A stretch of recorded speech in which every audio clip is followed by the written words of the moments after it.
Вітаем вас! І працягваем добрую традыцыю ў нядзелю падводзіць разам вынікі культурнага тыдня. У студыі з вами Тацяна Жданова і Артём Пінчук.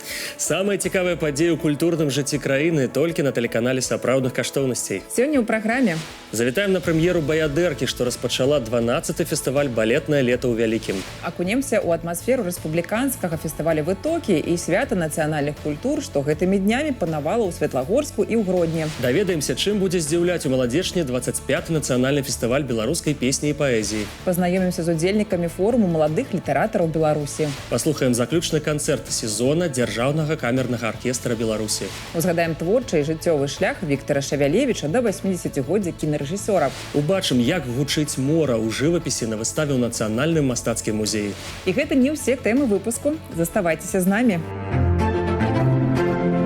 Ярка і грацыёзна у Вялікім тэатры Беларусі на гэтым культурным тыдні распачаўся 12-й фестываль «Балетнае лета ў Вялікім».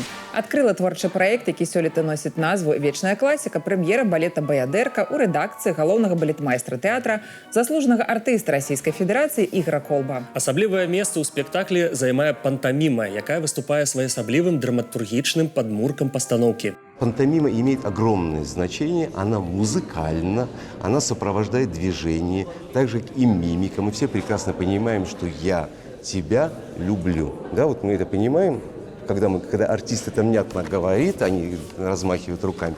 Мы все приходим в зрительный зал, и мы это понимаем. Свята святым Гродна на гэтым тыдні прымаў юбілейны фестываль нацыянальных культур. На некалькі дзён горад ператварыўся ў адну вялікую сцэнічную пляцоўку. Форум прайшоў 15-й раз, але пры гэтым адзначыў 30-гадовы юбілей, бо праводзіцца раз на 2 гады. Па традыцыі на цэнтральных вуліцах горада працавалі нацыянальныя падворкі. Сёлета на форуме былі прадстаўлены 20 падворкаў, уключаючы беларускі і шматгалоссі. На іх сваю культуру і сямейныя традыцыі прэзентавалі прадстаўнікі 42 нацыянальнасцей. Яркай падзеяй стала 6 удзельнікаў, якое ў юбілейны год прысвяцілі гісторыі мерапрыемства. Каждый здесь себя чувствует гражданином этой страны, патриотом этой страны, независимо от национальности, независимо от того, как он молится. Ну, это очень прекрасно. Вот оказывается, такое место на земле, как образец для подражания остальным, очень многим есть, где вот наш символ – это наш фестиваль. Светлагорск Гомельскай вобласці на гэтым тыдні прымаў рэспубліканскі спартыўна-культурны фестываль «Вытокі». Гэта беларускі брэнд, які знаёміць з нацыянальнай беларускай культурай, гісторыяй, традыцыямі і спартыўнымі дасягненнямі рэгіёну і краіны. Мы узнаем город через его и прошлое, и настоящее, и с, так сказать, обращением внимания в будущее. Какое у него прошлое? Прошлое, несмотря на то, что город очень молодой, в этом году ему будет 65 лет, и тем не менее место, на котором он возник, Шатилки, это 16 век, поэтому вот и прошлое, и настоящее, оно действительно в таком хорошем очень взаимодействии. У межах мастацкага інтэрактыву «Старт» усім ахвотным сумесна з камандай беларускіх мастакоў прапанавалі завершыць афармленне новага шматпрофільнага скейт-роллер-парку. Тэмай для роспісу пляцоўкі выбрана самабытнае народнае мастацтва саломапляцення, уключана ў рэпрэзентатыўны спіс нематэрыяльнай культурнай спадчыны ЮНЕСКО. Не абышлося і без алімпійскага квесту і інтэлектуальнага турніру. На спартыўных пляцоўках для юных атлетаў былі падрыхтаваны цікавыя заданні па кожным відзе спорту. Мы за 2 дня успели насладиться вашим гостеприимством, и в ответ, конечно же, помимо хорошей насыщенной программы, мы хотели бы подарить вам вот этот вот роллер-скейт, роллер-парк, который, я уверен, будет востребован в вашем городе, где очень много молодых ребят. Маладзечна культурны цэнтр Міншчыны літаральна праз некалькі дзён будзе сустракаць гасцей і удзельнікаў 25-га нацыянальнага фестывалю беларускай песні і паэзіі. Сёлета музычны форум пройдзе з 9 па 13 чэрвеня. Белтэлерадыёкампанія ладзіць шырокую інфармацыйную падтрымку фестывалю. 2 перасоўныя тэлевізійныя станцыі будуць працаваць у маладзечні. У гледачоў тэлеканала «Беларусь-3» будзе магчымасць далучыцца да свята ў рэжыме прамых эфіраў. Так, у пятніцу і суботу глядзіце гала-канцэрты адкрыцця і закрыцця музычна-паэтычнага форуму. А ў суботу фінальныя этапы нацыянальнага конкурсу маладых выканаўцаў беларускай эстраднай песні. Пра адметнасці сёлетняга фестывалю, яго удзельнікаў і мерапрыемствы, што прадэманструюць усё багацце беларускай культуры у наступнай размове. Алла Константиновна, приветствуем вас. Непосредственно сам фестиваль стартует 9 июня. Его программа очень насыщенная, богатая. Какие проекты предваряют открытие форума? Действительно, мы даем старт 9 июня большими мероприятиями, концертными.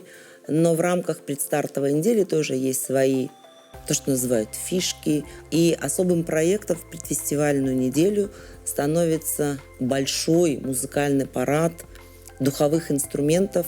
Проект называется «Майский вальс». Почти 15 оркестров задействовано в этом музыкальном проекте, каждый из которых участвует в большом параде с исполнением своих музыкальных произведений и заканчивается на центральной площади большим концертом сводных номеров, когда все играют музыкальное произведение под руководством всего лишь практически одного дирижера. Алла Константиновна, только ли белорусские артисты и исполнители в этом году примут участие в фестивале? Но учитывая, что белорусская культура, она очень близка к культурам наших соседей, с которыми нас связывают традиции, корни, конечно же, мы приглашаем специально гостей из Российской Федерации. Мы приглашаем гостей и для участия в концертных программах в виде любительских коллективов. Мы приглашаем мастеров декоративно-прикладного творчества. И в этом году 8 регионов приедут к нам в Молодечно показывать свое творчество. Безусловно, мы просим их, чтобы в их концертной программе была хотя бы одна белорусская песня, потому что фестиваль с особой атмосферой.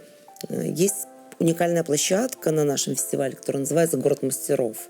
Кроме этого, все районы Минской области, все гостевые коллективы наших областей и Российской Федерации делают еще большие уникальные выставки.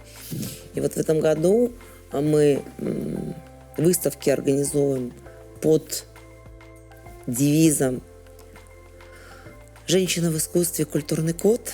Какие юбилейные даты отметим в этом году в рамках форума? Во-первых, мы отметим юбилейную дату наших мэтров.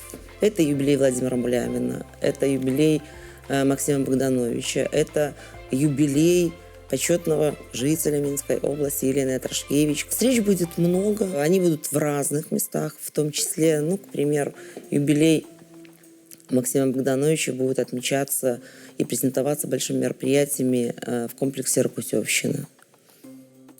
Юбилей Мулявина будет демонстрироваться большой выставкой, которая будет организована во Дворце культуры города Молодечно. Юбилей Елены Атрашкевич, наверное, будет зеркалом ее проект «Белорусская музыка голосами молодых». И на концертах открытия-закрытия будут звучать и песни Владимира Мулявина. А наши поэты, я думаю, никак не обойдут в своих выступлениях, в своих локациях творчество Максима Богдановича. Без каких проектов уже невозможно представить Молодеченский форум? Во-первых, это самый главный конкурс молодых исполнителей. И за 25 лет Молодеченский фестиваль стал стартовой площадкой для многих молодых исполнителей. Это проект особой эпохи. Это, безусловно, очень красивые всегда концерты, открытия, закрытия. Традиционным становится конкурс совсем юных исполнителей «Молодичок». И на «Молодичке» вручается приз Олега Елисеенкова. Это тоже уже стало традицией. Без этого Молодеченский фестиваль уже не сможет существовать. Концерты открытия и закрытия фестиваля – это всегда интересно и креативно. Свидетелями каких музыкальных историй в этом году станут зрители? Концерт открытия – это будет целая череда историй, которая связана с участием наших тогда еще начинающих молодых, полных надежд исполнителей на площадках Молодечно.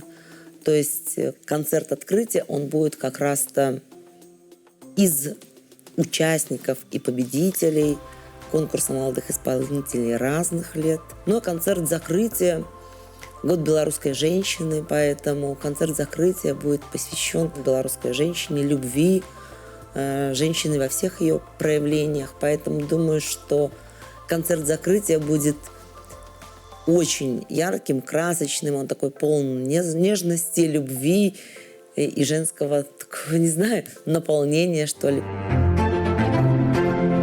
Кожнае вялікае літаратурнае імя некалі пачыналася з першага радка, першага апавядання, першай сустрэчы з тымі, хто ўжо знайшоў свой голас у літаратуры. Форум маладых пісьменнікаў Беларусі стаў месцам, дзе нараджаюцца новыя ідэі, завязваюцца творчыя знаёмствы і адкрываюцца новыя імёны. Працягваючы добрую традыцыю сустрэч маладых аўтараў, форум аб'ядноўвае пакаленні літаратараў, прызнаных майстроў слова і тых, хто толькі пачынае свой шлях. Тут гавораць пра сучасную літаратуру, спрачаюцца, вучацца, дзеляцца вопытам і шукаюць адказы на галоўнае пытанне, якой будзе беларуская літаратура заўтра. Пра творчы дыялог, натхненне і новыя галасы айчыннага пісьменства у рэпартажы нашага карэспандэнта Елізаветы Лапінай.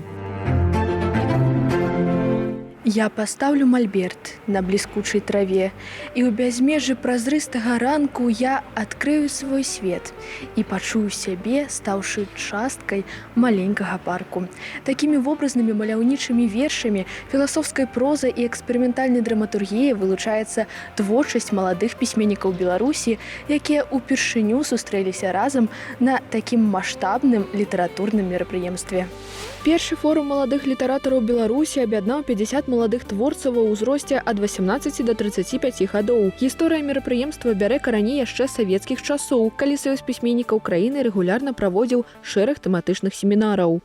То, что у нас каждый год появляются молодые литераторы, молодые писатели и молодые поэты, говорит о том, что эта традиция сохраняется. И о том, что вот эти молодые люди, понимая и живя, по сути, в этой цифровой среде, видят всю эту конкуренцию за внимание человека и знают, какие нужно предпринять сюжетные подходы, какие должны быть персонажи в их книгах. Госці літаратурнай падзеі падкрэслілі, што Беларусь адна з лідараў па выданні кніг на аднаго чалавека ў Еўропе і краінах Садружнасці незалежных дзяржаў. Айчынныя творы як прафесійных пісьменнікаў, так і маладых талентаў актыўна друкуюцца і выпускаюцца ў буйнейшых выдавецтвах краіны пры падтрымцы Саюза пісьменнікаў і Міністэрства інфармацыі Рэспублікі Беларусь. Аднак пачынальнікам нялёгкай літаратурнай справы, школьнікам, студэнтам, якія нядаўна пачалі сур'ёзна цікавіцца словам, патрэбны парады, дапамога старэйшых і вопытных. Этот первый форум молодых литераторов как раз-таки, наверное, один из таких шагов, чтобы эти ребята друг друга увидели, познакомились. Притом мы должны понимать, они все уникальны. Они все уникальны, они творят так, как чувствуют, так, как понимают. Но то, что их объединяет, они все патриоты нашей Беларуси. Адным з важных мерапрыемстваў у межах форуму стала дыялогавая пляцоўка ў Нацыянальнай бібліятэцы Беларусі, дзе ўдзельнікі падзеі сустрэліся з прадстаўнікамі Міністэрстваў інфармацыі і адукацыі, з першым намеснікам главы адміністрацыі прэзідэнта Рэспублікі Беларусь. Пра каштоўнасць і значнасць сучасных медыаканалаў у распаўсюджанні творчасці літаратараў і падтрымцы таленавітай моладзі падчас мерапрыемства распавёў і старшыня Белтэлерадыокампаніі Іван Эйсманд.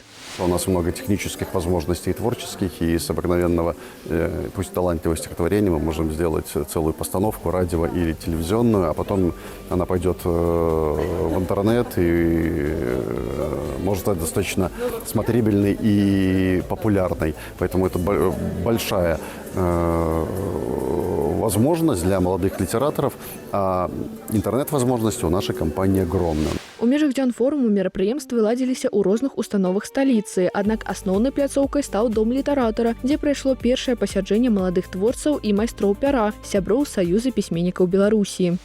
Министерство информации Республики Беларусь и Союз письменников Беларуси поставили довольно простую задачу – собрать сапраўды тых, кто здольны наладить творчий диалог, рассказать про свои клопоты, проблемы, задать пытанні.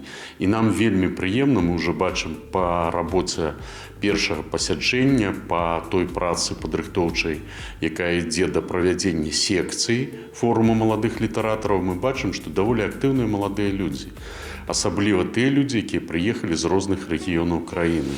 Таксама ў доме літаратара і дзяржаўным літаратурным музеі Янкі Купалы зладзілі круглыя сталы і секцыі па 3 напрамках: проза, паэзія, а таксама публіцыстыка, крытыка і драматургія. Усё цудоўна, ўсё прыгожа, ўсё выдатна вырастае на добрай глебе. Для нас, пісьменнікаў будучых, сённяшніх і будучых, это наша класіка, наш фольклор, тое, што створана нашым народам і нашымі вялікімі папярэднікамі. трэба засвойваць, браць з іх прыклад і працягваць лепшыя традыцыі. Сярод тэм вершаў вылучыліся любоў да Беларусі і малой радзімы, каханне, вернасць, уласнае самаадчуванне ў свеце. Многія аўтары ставяць мэту пісаць тэксты для песень, маюць мару пачуць свае радкі ў эфіры радыёпраграм і ў меладычнай форме праставіць наша прыгожае слова на міжнародным узроўні. Паколькі я працую на міжнародным радыё, я ведаю, наколькі важна, каб голас Беларусі ён быў чутны не толькі ўнутры краіны, але і за межамі. Таму нават калі замежным нашым слухачам, чытачам словы нейкія незразумелыя, яны адчуюць гэты дух, гэты патрыятызм. Цікавасць выклікалі і секцыі прозы, публіцыстыкі, крытыкі і драматургіі, у якіх прынялі ўдзел 22 маладыя творцы. Кіраўніком мерапрыемства выступіла Алена Стэльмах. Парады дадуць нашы вядомыя творцы, пісьменнікі, імёны якіх вядомы ўсёй рэспубліцы. Гэта старшыня секцыі дзіцячай літаратуры Саюза пісьменнікаў Беларусі Алесь Бадак, знакаміты аўтар раманаў Віктар Праўдзін, Алесь Чарота. Гэта будзе вельмі слушны дыялог паміж пакаленнямі творцаў. У працы секцыі прынялі ўдзел як маладыя сябры Саюза пісьменнікаў Беларусі, якія актыўна друкуюцца і выпускаюць свае кнігі, так і студэнты беларускіх вышэйшых устаноў адукацыі, як юныя філолагі, журналісты, так і будучыя медыкі. Паколькі я ўсё ж такі медыцынскі работнік, у мяне ёсць вялікая мара стаць сасудзістым хірургам. Дзякуючы гэтай мары мае творы і прасякнуты шматочым медыцынскай праблематыкай. Я пішу пра ўрачэй вельмі шмат, я працую зараз над раманам, якім галоўныя героі, прафесія ў іх з медыцынай звязана. Дыскусія закранула і тэматыку твораў. У секцыі публіцыстыкі, крытыкі і драматургіі вялікая ўвага была накіравана на напісанне сцэнарыяў да мастацкіх фільмаў і тэлевізійных серыялаў. У напрамку ж прозы адбыліся абмеркаванні тэндэнцый дзіцячай літаратуры, а таксама уздымалася пытанне жанраў, папулярных сярод моладзі. Фэнтэзі – это своеобразный мостик между классикой и подростком. Подросток не будет читать сразу классическое произведение, ему это может быть тяжело. Он до этого не дошел. Но когда он почитает белорусских фантастов, он понимает, что книга на самом деле это интересное явление, можно почитать еще, много чего читает, становится опытным читателем и уже начинает задумываться над сложными вопросами, ответы на которых есть у классиков. Першы форум маладых літаратараў Беларусі адкрыў новыя імёны творцаў, чый шлях у літаратуру распачаўся зусім нядаўна. Праз дыялогавыя пляцоўкі, пасяджэнні, экскурсіі і тэматычныя секцыі маладыя пісьменнікі змаглі інтэгравацца ў прафесійную супольнасць і знайсці водгук майстроў, у чым на гэтым культурным тыдні упэўніліся Лізавета Лапіна і Ілья Каланіцкі. Артём, ведаеш такое японскае філасофскае выслоўе?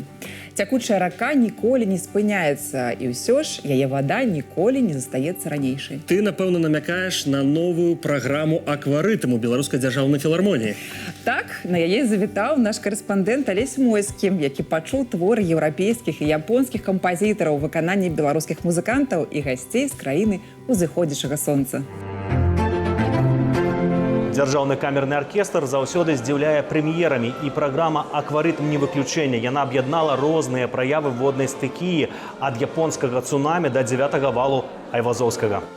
Аматары камернага аркестра пачалі збірацца ў Белдзяржфілармоніі загадзя, у тым ліку таму, што іх чакала прэм'ера акварытму Хіро Фудзікакі. Гэты твор даў назву ўсёй праграме, і яго рэпеціравалі да апошняй хвіліны разам з арганісткай Марынай Рамейка. Віртуознішы драйв аргана спалучыўся з гнуткай сілай струннага аркестра. Гэта музыка, якая пульсуе ў рытме самой вады, ад зіхатлівых кропель да знішчальнай хвалі.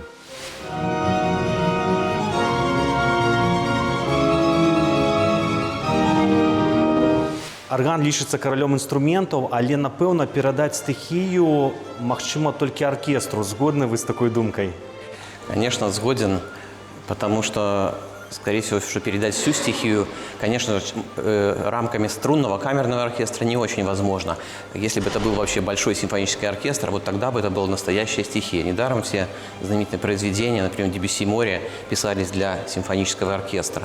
Но мы будем стараться своим маленьким составом, оркестром, помочь органу и вместе передать вот эту всю огромную стихию.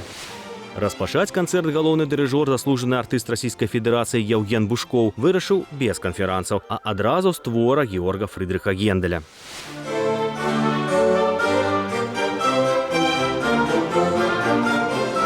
акваритм. То есть это вода и ритм, да? И поэтому программа состоит из произведений, посвященных либо воде, либо Японии. И тема Генделя – это как раз музыка на воде. То есть поскольку мне всегда в каждой программе хочется сочетать разные эпохи, разные стили, то, конечно, вот потом появилась идея начать с Генделя. Тут совершенно неожиданным образом подобралось произведение канадского композитора Айрата Ишмуратова, с которым мы уже сотрудничали, даже записывали диски на хорошей английской фирме «Шандос». «Дзявяты вал» Айрата Ишмуратова – адна з прэм'ер канцэрта. Гэта своеасаблівае музычнае ўвасабленне вядомай карціны Івана Айвазоўскага. У кампазіцыі таксама адлюстраваны момант паміж пагібеллю і выратаваннем, штормам і першым променем сонца.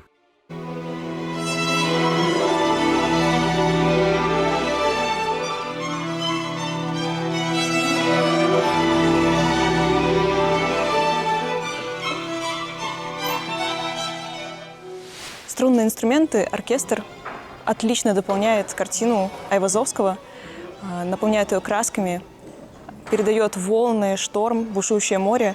Поэтому даже с такой музыкой я бы сказала, что картина открывается еще наиболее ярко и понятно слушателю и зрителю этой картины. Слухачоў чакала сустрэча з зорным госцем з Японіі. Віртуозны скрыпач Генкі Нагаі паспрабаваў давесці да інтэлектуальнага бляску сюіту Альфреда Шнітке і раскрыць крохкую магію кампазітара Тору Такэміцу, такім чынам паказаўшы дзве грані неўміручай класікі. Это очень похож, где-то есть место, похоже на «Мессиан» пьесы. Довольно такой гармония есть. А Шунитке как раз это шуита в старинном стиле, поэтому, честно, не в стиле вот именно Шунитке, как его, ну, тоже так хорошо звучит. Вообще, я до этого очень мало играл с оркестром, 1 или 2, поэтому, когда работать с оркестром, то это была моя мечта, поэтому очень довольна тоже. И когда играть с оркестром, сразу какое-то, вот так, как скажем, впечатление такое очень хорошее. Адразу пасля заканчэння канцэрта музыканты прыступілі да падрыхтоўкі новых праграм, сярод якіх «Гукі з Алімпа» памяці Мікалая Пятрова, якая адкрые новы сезон аркестра 23 верасня. І туды абавязкова завітаюць, як і на бягучым культурным тыдні, Алесь Мойскі і Вераніка Ткаченка. Усё творчае жыццё ён прысвяціў экраннаму мастацтву, а вось сам у кадры з'яўляўся вельмі рэдка. Пару разоў у тэлеінтэрв'ю і 1 раз у мастацкім кіно. На гэтым культурным споўнілася 80 гадоў з дня нараджэння кінарэжысёра Віктара Шавялевіча. Ён узначальваў дырэкцыю тэлевытворчасці Белтэлерадыёкампаніі, працаваў у дзіцячай і спартыўнай рэдакцыі. Выпускнік тэатральна-мастацкага інстытута Віктар Шавялевіч увайшоў у летапіс беларускага кінематографа фільмамі, партрэтамі, духоўнымі і гістарычнымі стужкамі пра Еўфрасіню Полацкую, вялікіх князёў Вітаўта і Ягайлу, за што быў узнагароджаны спецыяльнай прэміяй прэзідэнта за духоўнае адраджэнне, шматлікімі дзяржаўнымі, тэатральнымі і кіноўзнагародамі. Вот он тоже был таким первопроходцем, когда он историю Белоруссии сделал с художественными элементами, как бы восстанавливал реконструкцию. Вот в его фильмах уже была реконструкция, может, тогда еще это не так было распространено, как сейчас. Да юбілею кінарэжысёра ў кінатэатры «Перамога» зладзілі творчы вечар. Далучыліся да мерапрыемства яго сябры, калегі і прыхільнікі яго творчасці. Вядучым вечара выступіў выканаўчы прадзюсар тэлеканала «Беларусь-3» Сергей Кацьер. На вялікім экране гледачам показали документальные стужки «Уладыка» и «Крыж надеи». Этот год он является юбилейным для ряда наших белорусских кинематографистов, и таких как Игорь Волчек, Александр Ефремов, ну, конечно, Шевелевич. Осенью ждем мы юбилей Виктора Турова.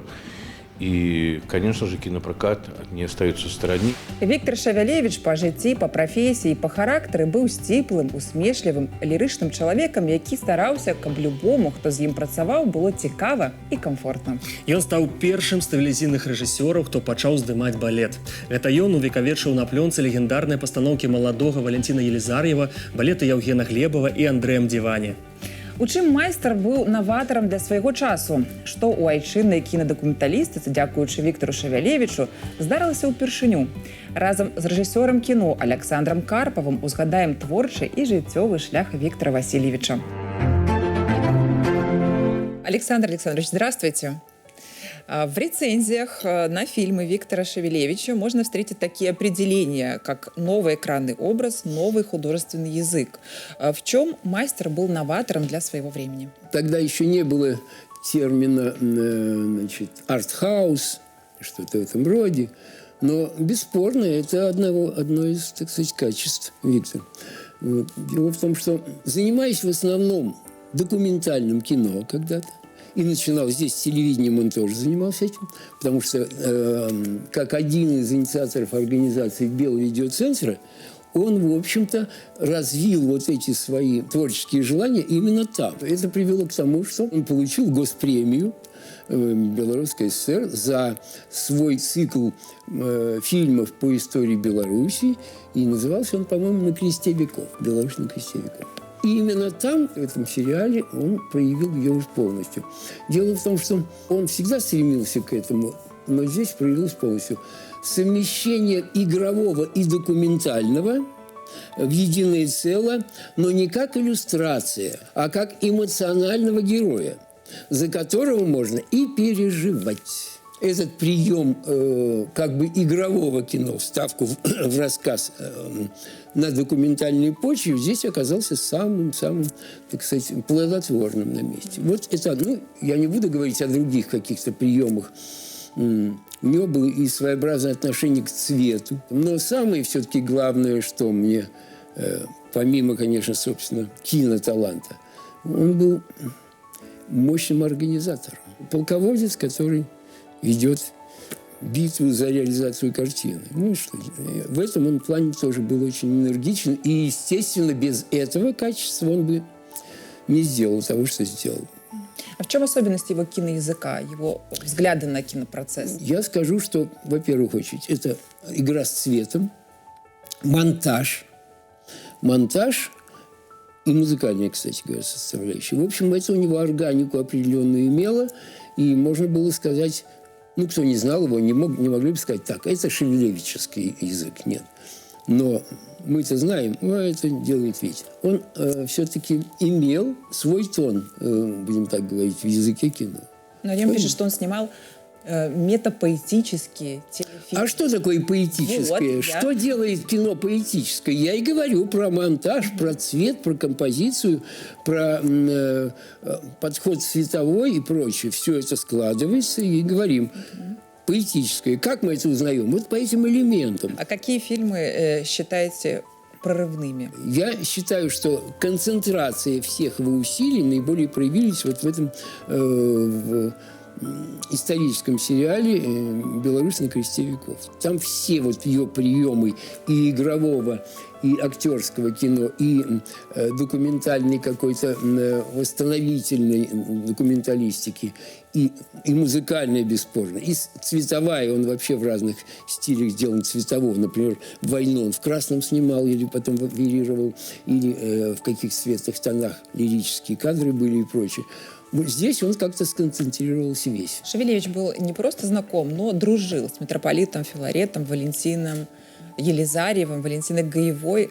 Как считаете, какие качества, не только личные и профессиональные, способствовали этому? У любого режиссера, особенно у документального режиссера, значит, такие связи общественные, скажем, они очень широки, потому что это же его хлеб. Это обращение, например, к Филарету, зная церковные иерархические какие-то там ступени построения и организацию, в том же цикле даже по истории Беларуси, это тоже материал, который нужно знать и способствовал созданию сценариев и прочее. А с людьми искусства это естественно. Кстати говоря, благодаря Виктору мы запечатлели полностью балеты Елизарьева, например. Причем съемка балета – это не просто поставил камеру. Это, в общем, задача-то какая? Чтобы я, глядя по телевидению балет, ощущал себя в зале. Можно в балете делать, например, крупный план лица балерины. Навряд ли. То есть для реального балета это нет, да? Но, видите, каким-то образом умудрялся. Я помню, у него блестящую вставку совершенно. Идет балет общим планом, потом идет адажио или ПДД, я не помню, еще вдруг раз начинаются тык-тык-тык-тык-тык крупные планы, застывшие, правда, танцоров. Мне это понравилось. Он не вставил это в сам танец, а просто показал как мгновенные фотографии. А на каких его фильмах, как вы считаете, сегодня можно было бы учить начинающих режиссеров? На каких фильмах можно учить, значит, на каких фильмах Тарковского? На всех. Там он так-то проявился в одном фильме, в другом фильме то-то проявился режиссер, и там то же самое на весенних фильмах. Галина Уланова і Майя Плісецкая не ўяўлялі свайго лёсу без танца. У музеі гісторыі тэатральнай і музычнай культуры працуе выстава расійскай дзяржаўнай бібліятэкі мастацтваў, прысвечаная дзвюм балерынам. На экспазіцыі прадстаўлены работы знакамітых фатографаў, якія захавалі вялікіх танцоўшыц у жыцці і на сцэне. Усе здымкі суправаджаюцца выказваннямі вядомых расійскіх сучаснікаў. На этой выставке представлены фотографии известных фотохудожников Шерлинга, Блеоха и Сахновского, где они запечатлели балерин Галину Уланову и Майю Плісецкую не только в творчестве, но и в жизни. Также здесь представлены и высказывания известных деятелей русской культуры о деятельности, о творчестве, о жизни Галины Улановой и Майи Плісецкай. Рухаўскія дываны – гэта унікальны традыцыйны від беларускага народнага мастацтва, які ўяўляе сабой насценнае пано, створанае шляхам аплікацыі рознакаляровай саломкі па чорнай тканіне. Традыцыйны промысел узнік развіваецца ў Старадарожскім раёне Мінскай вобласці. Пазнаёміцца з ім прапанавалі на гэтым тыдні на новай выставе ў Мінскім абласным цэнтры народнай творчасці. Майстрыхі з вёскі Рухава сфарміравалі традыцыі вырабу саламянай аплікацыі, якія распаўсюдзіліся і ў аграгарадку Палажэвічы, і ў саміх старых дарогах. У 2020 годзе рухаўскія дываны былі ўнесены ў дзяржаўны спіс гісторыка-культурных каштоўнасцей Рэспублікі Беларусь. Саламяныя дываны адрозніваюць арыгінальнасць, колер, прастата і адначасова філіграннасць узораў. На саламяных дыванах мы можам бачыць і кветкі, і ягады, і каласкі, і фігуры жывёл і птушак, што схожа з маляванкамі і схожа з ткацтвам. Нацыянальны мастацкі музей Рэспублікі Беларусь папоўніў сваю калекцыю унікальным рарытэтам – аўтэнтычным слуцкім поясам 19 стагоддзя. Гэта першы арыгінальны пояс гэтага перыяду ў зборах музея, набыты ў прыватнага калекцыянера. Пояс даўжынёй 4,6 метра саткалі прыкладна ў 1807 годзе на знакамітай слуцкай мануфактуры. У музеі яго называюць адным з найлепшых узораў свайго часу. Артефакт амаль ідэальна захаваўся, цэлы, чатырохбаковы, з вялікай колькасцю залатых нітак. Это головы, которые украшают стилизованные кустики, опирающиеся на такие внизу геометризированные как бы холмики земли. Такой рисунок был разработан Леоном Маджарским еще в 1780-х годах.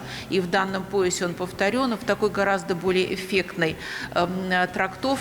Славутасці Мінска і нацюрморты з бэзам. Да стагоддзя з дня нараджэння Барыса Аракчеева у галоўнай мастацкай скарбніцы краіны на гэтым тыдні разгарнулася рэтраспектыўная выстава майстра. Мастак і педагог, удзельнік Вялікай Айчыннай вайны Барыс Уладзімірович прызнаны майстар рэалістычнага мастацтва. Яго творчая спадчына ўключае буйныя праграмныя сюжэтна-тэматычныя карціны, шматлікія пейзажы і вытанчаныя кветкавыя нацюрморты. Он в одном временном отрезке мог быть разным. Вот это вот стилевое разнообразие характерно для него. То есть нету какого-то такого, знаете, как вот в 50-е годы он был таким, 60-е другим, и вот это все хронологически показано. Мора умее размаўляць без слоў. У яго дыханні бязмежныя гарызонты, сіла стыхіі і асаблівая цішыня, якая нараджае натхненне. Менавіта гэты свет стаў крыніцай творчасці для мастакоў Прымор'я, чые работы зараз прадстаўлены ў Нацыянальным мастацкім музеі на выставе «Я слухаў мора». Аб'яднаны адной геаграфічнай прасторай і агульным адчуваннем краю, аўтары ствараюць уласную мастацкую мову, напоўнены святлом, ветрам, глыбінёй колеру і асаблівым пачуццём свабоды. Як гучыць мора ў жывапісе і якія гісторыі расказвае далёкаўсходняе мастацтва беларускаму гледачу, даведалася наша калега Алеся Давідовіч. Мастакі з Прымор'я прывезлі каля 100 палотнаў, якія паказваюць асаблівасць прыроды краю, сінь мора і незвычайны колер неба, а таксама людзей, якія там жывуць. Давайце пазнаёмімся з далёка-ўсходнімі жывапісцамі, іх работамі і жыццём. У экспазіцыі прадстаўлены творы аўтараў, чые творчыя імпульсы аб'яднаны тэрыторыяй пражывання. Далёкі ўсход, прыморскі край, узбярэжжа, візуальная мова тых, хто сфарміраваны і працуе тут, адрозніваецца асаблівымі эмацыйнымі і каларыстычнымі якасцямі. Эти великолепные пейзажи, эти бухты, которые иногда скрыты туманами, иногда, значит, видны их вершины. Все это впечатляет, и, конечно, море манит и зовет. И нам хотелось бы, чтобы наши белорусские друзья немножко познали бы Приморье, не просто как там отдаленный регион, а познали его душу, его суть, тех людей, которые прибыли сюда и своими душевными эмоциями пытаются это передать нашим белорусским друзьям. Паміж Беларусю і прыморскім краем Расіі наладжана цеснае ўзаемадзеянне не толькі ў такіх сферах, як эканоміка, прамысловасць, сельская гаспадарка і ахова здароўя, але і ў галіне культуры. І яркім прыкладам гэтага з'яўляецца выстава «Я слухаў мора». Для нас, безусловно, это уникальная возможность почувствовать море, увидеть те яркие картины, которые приехали к нам. И посещая данную выставку, мы понимаем, что каждая картина наполнена глубоким смыслом, передает глубокий символизм, и в то же время от каждой картины веет теплом. У сярэдзіне мінулага стагоддзя выпускнікі Санкт-Петербургскай акадэміі мастацтваў імя Аліі Рэпіна і Маскоўскага дзяржаўнага акадэмічнага мастацкага інстытута імя Васіля Сурыкава прыехалі ва Владзівасток, адкрылі там мастацкае аддзяленне Інстытута мастацтваў. Так яны сфарміравалі дальнеўсходнюю школу жывапісу. То это сформировалось под воздействием нашей природы, она удивительной красоты и удивительной энергии. И люди, которые проживают в Приморском крае, это люди с такой хорошей долей авантюризма внутри, люди, любители приключений и романтики, по-настоящему романтики. Здесь, конечно, много пейзажей, пейзажи очень разные, конечно, на большинстве изображено море. Сярод палотнаў вылучаецца дыптых Наталі Паповіч, натхнёны вобразам дачкі мастачкі. Таксама аўтар прадставіла нацюрморт, на якім можна заўважыць вазу з выявай дракона, якая належала бабулі творцы. Что такое Приморье? Приморье – это море. Приморье – это, конечно же, наши дети, да? И когда иногда падает солнце, и сидит моя дочь на черном песке, после отлива показались ракушки, и мы как художники, не можем просто это не передать, да, вот эту эмоцию через цвет. Ёсць работа і мастака Іліі Бутусава. Напрыклад, тыгар сабаку не таварышны, якім адлюстравана самая буйная дзікая кошка ў свеце. Я очень люблю Приморье, я люблю его специфику, я люблю море, я люблю людей, которые живут в Приморье. И вот это вот смешение народов, своя специфика дает очень интересный симбиоз. Ментальный симбиоз. Много вещей, но вот эта энергетика как раз меня вдохновляет. Можна заўважыць і карціну Ігара Обухова, якая адлюстроўвае ўплыў усходняй культуры на Прымор'е. Мастак узгадвае кітайскую традыцыю ўручаць залатую рыбку ў якасці падарунка. Гэта знак таго, што чалавек жадае іншаму шчасця. Дальний Восток, и Владивосток в частности, находится в уникальном месте. И они говорят, что тут заканчивается страна, другие говорят, что она начинается. И, например, для соседей по Азии мы являемся Западом, а для жителей западных регионов мы являемся Востоком. Такая вот метафора, и она на самом деле отражает эту жизнь гладкого города, где намешана азиатская культура и наша, российская, европейская. И получается необыкновенная синергия.